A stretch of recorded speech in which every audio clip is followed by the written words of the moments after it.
sou Laurinha, sou curadora do canal Canções Naturais, junto com o Willer, meu companheiro. Eu estou aqui hoje para inaugurar uma nova série do canal, que é o Mulheres na Ciência. Então, para iniciar, eu vou falar um pouquinho sobre o trabalho que eu desenvolvo como pesquisadora. Eu sou bióloga, tenho mestrado em Biologia Animal e doutorado em Ecologia pela Universidade de Brasília. E trabalho com borboletas, lagartas e mariposas desde o início da graduação.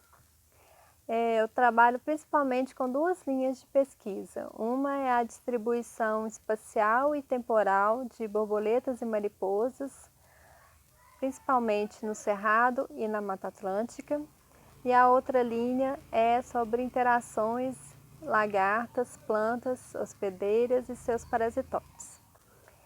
Então aqui, o meu trabalho mais recente é aqui na floresta do Aimii, aqui em São Bartolomeu, que é essa floresta aqui ao fundo, onde eu desenvolvi um projeto de pesquisa que é sobre as interações entre as lagartas e plantas do gênero Piper, que é uma planta muito comum, né, um gênero muito comum no subbosque da floresta. E ali a gente estudou, né, assim, quais espécies, né, de lagartos estão associadas a quais plantas, né, do gênero Piper, quais espécies de Piper, e os parasitoides que ocorrem nessas lagartas. Então a lagarta, ela sofre, né, parasitismo de vespas e moscas. Então a vespinha ou a mosca, ela bota os ovos na lagarta e a larva da vespa ou da mosca desenvolve no interior da lagarta. Então ali a gente consegue, né, acompanhando o ciclo de vida, a gente consegue saber quais parasitoides estão controlando essa população de lagartas.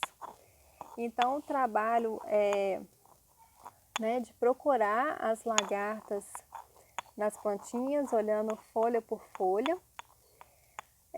Todas as lagartas encontradas, elas são criadas, né, em laboratório, e ali a gente tem um adulto. A partir do adulto a gente consegue identificar a espécie, ou a gente tem o parasitoide. E nesse trabalho a gente também pode ver também a sazonalidade, né, em qual época que essas lagartas estão ocorrendo no campo, quais espécies que ocorrem em qual época, qual espécie que está mais relacionada, qual espécie de lagarta está mais relacionada com qual espécie de plantas. Então a gente consegue conhecer um pouquinho dessas interações. O outro trabalho que é sobre distribuição, né, espacial e temporal de mariposas e borboletas, né, nos diferentes hábitats, também tem como objetivo conhecer, né, quais hábitats que essas espécies ocorrem, em qual estação do ano, e assim a gente tem uma estratégia melhor de conservação. Quando a gente entende como as espécies interagem e onde que elas ocorrem, quais os hábitats que elas preferem, quais são os alimentos, em qual época do ano ela ocorre, a gente consegue ter estratégias de conservação para essas espécies.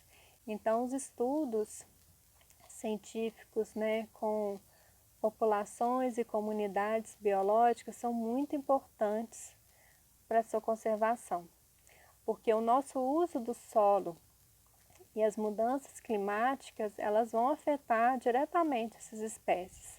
E a gente conhecendo como elas distribuem, o quanto elas são vulneráveis, a gente consegue preservar. Eu vejo como um dos maiores desafios como cientista é a gente conseguir fazer a divulgação científica. Então a gente conseguir passar nosso conhecimento para a população como um todo. E ali, só assim que a gente vai conseguir realmente fazer conservação. Porque por mais que a gente consiga, né, saber, ter o conhecimento, responder algumas perguntas, a gente não consegue mudar o nosso sistema capitalista de hoje. Então, enquanto as pessoas, né, não entenderem a importância da ciência para a humanidade, para a conservação do nosso planeta, a gente não vai conseguir fazer conservação. E a divulgação científica e a ciência cidadã são essenciais para a gente romper essas barreiras.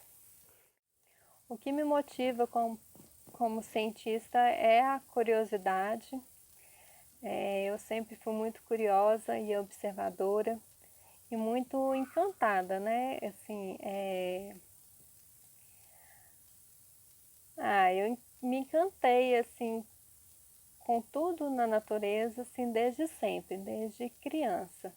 Então eu sempre quis ser bióloga. Na verdade, por um tempo até quando criança, eu queria ser veterinária também, mas depois eu descobri que veterinária era igual médico. Então eu sempre quis ser bióloga. E eu me apaixonei pelas borboletas muito cedo, no ensino médio, com uma experiência que eu tive de uma borboleta se transformar lá dentro de casa, né? Acompanhar um ciclo bem pertinho no meu quarto. Então eu entrei para a biologia já querendo trabalhar com elas. E hoje, para mim, poder conhecê-las cada vez mais é um sonho. Assim, é muito gratificante poder trabalhar com o que a gente ama, né? Meu recado para os jovens cientistas é que a curiosidade deve ser cultivada como uma criança, né? Essa criança interior nossa, cientista, que é observadora e curiosa, tem que estar sempre vivo dentro de nós e transpor sempre as barreiras, né? Fazer ciência no Brasil não é fácil. Ser mulher cientista também não é fácil. A gente tem outras, né, dificuldades, né, relacionadas ao gênero mesmo, né, do machismo estrutural dentro da academia e dentro da sociedade toda. Então a gente tem que, né, ser ainda mais corajoso, né, num país como o nosso, de continuar no nosso caminho. Então eu vejo que a resposta está na natureza, a gente precisa conservar, porque não há nada mais rico, a nossa riqueza é a natureza. Sem ela, não há nós, porque nós somos natureza também.